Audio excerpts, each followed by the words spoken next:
আসসালামু আলাইকুম, welcome back to my channel. কেমন আছেন সবাই? আশা করি যে যেখানে আছেন সুস্থ এবং নিরাপদে আছেন। আজকে আমি খুব ইজি একটি ব্রেকফাস্ট রেসিপি নিয়ে এসেছি, আর সেটি হচ্ছে ইজি চিকেন ব্রেড স্যান্ডউইচ।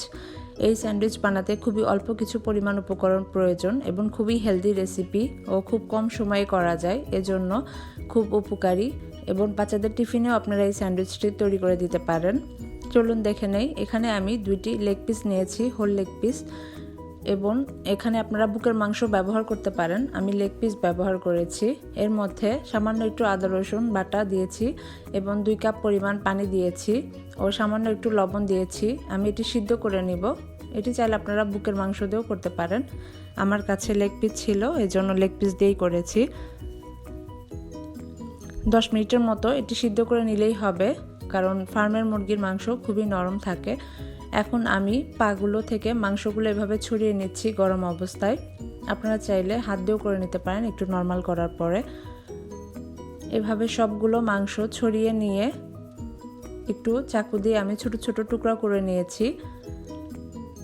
আমার কাছে লেগ পিসটা দিয়েই বেশি টেস্ট লাগে, আর বুকের মাংসটা একটু শুকনা শুকনা মনে হয়, এজন্য আমি লেগ পিস দিয়েই করেছি। এরপর আমি একটু ভেজে নিব। এখানে আমি হাফ কাপ পরিমাণ পেঁয়াজ নিয়েছি। আপনারা চাইলে শুধু এই সিদ্ধ করা মাংস দিয়েও স্যান্ডউইচ তৈরি করে নিতে পারেন। এখানে আমি পেঁয়াজ নিয়েছি। পেঁয়াজের মধ্যে আমি হাফ টেবিল স্পুন লবণ দিলাম। আমি একটু ভেজে নিব। এর মধ্যে আমি একটু আলু দিয়েছি হাফ কাপ। আপনারা চাইলে এখানে অন্য কোনো সবজিও ব্যবহার করতে পারেন। এর মধ্যে আমি half table spoon black pepper দিয়ে দিচ্ছি। একটু ভেজে নিয়ে 5 মিনিটের মতো একটু ভেজে নিয়ে এর মধ্যে আমি টুকরো করে মাংসগুলো দিয়ে দিব। সিদ্ধ করা মাংসগুলো দিয়ে 5 মিনিটের মতো আমি নেড়ে চেড়ে নিব।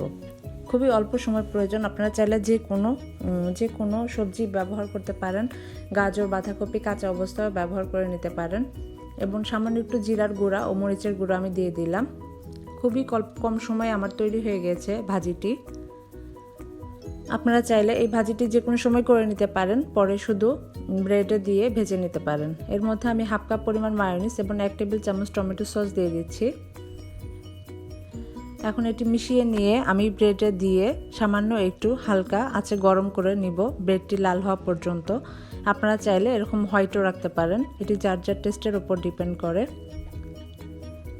দেখলেন তো, খুবই অল্প সময়ে তৈরি হয়ে গেল আমাদের চিকেন স্যান্ডউইচ। আশা করি সবার কাছে ভালো লেগেছে রেসিপিটি। যদি ভালো লেগে থাকে তাহলে প্লিজ লাইক, কমেন্ট এবং শেয়ার করবেন, এবং বাসায় অবশ্যই ট্রাই করে কমেন্টে জানাবেন কেমন হয়েছে। খেতে কিন্তু দারুণ হয়েছে। সবাই ভালো থাকবেন, সুস্থ থাকবেন। আল্লাহ হাফেজ। আসসালামু আলাইকুম।